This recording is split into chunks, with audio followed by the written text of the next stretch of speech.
First, let's talk about the NHS, or our NHS. We had some really dark story coming out yesterday. A lot of things that they've been doing. It's been, when it comes out, the NHS letting down the patients and the taxpayers, it's becoming a norm.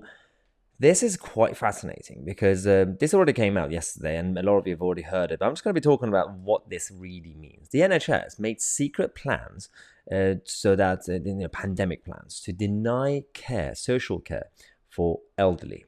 Now, what this actually means, a lot of people who basically heard this news, even if it was mentioned by some of the mainstream channels, they don't really discuss it properly. They don't really tell the truth. Because they try to spin it to completely blame everything on obviously the capitalist system and the Tories and all the Conservatives and everything else.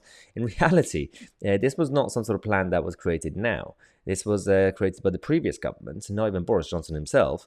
No excuse, because they still had a chance to make sure that they review everything. It's Matt Hancock and people like him who were in charge of these reviews.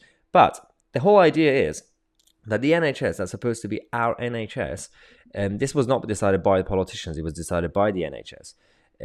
They decided to create this plot that if it comes to it, if there's some sort of outbreak, then what we have to do is we're not going to go with who needs help more. We're just going to create our own formula and decide who needs it more. And this is quite dangerous. Now, this plan was, as I said, created, in fact, under Theresa May as Prime Minister, and she probably even had no idea. Well, not that she had no idea. The Prime Ministers still get the briefings, but it probably wasn't actually ordered by her because it was by the NHS and Simon Stevens as the head of NHS. So it's the people who actually run this country, the people who actually run the government and the establishment. These are the people who are still getting away with a lot of things because all of us out there on social media, on TV, on radio, we all keep, of course, targeting the politicians. Your Secretary of State for Health, your Prime Minister and your Chancellors. And we should, because they are the ones we can hold to account. But the problem is, the people with real power and decision-making, we can't hold them to account. That's why we keep attacking Boris Johnson and Matt Hancock and Sajid Javid and Theresa May. And there's a bit of a flaw here, because we can't keep ranting and shouting about Jeremy Corbyn, Keir Starmer, David Cameron, Theresa May, all these leaders. But nothing changes, and you wonder why nothing changes. Now, before we finish on the issue of my health, the health situation that I've had over the past couple of days, firstly, I'm fully recovered.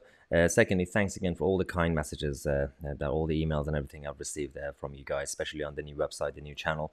As I said, I am much, much better. I can still continue my work thanks to your support. And also, all these topics that we still have in these stories every day, still around the issues that all the short videos on YouTube here have to be self-censored or edited, because every time I post in the first version, it gets completely either blocked or demonetized or obviously shadow banned. So if you want to actually watch the full version, unedited version, and also obviously all the whole stuff that we have, make sure to go on the website mytousi.co.uk. You get access to all the daily shows and also the daily news articles that we update throughout the day and much more. So make sure to join, support us, and support our community, because we are the media.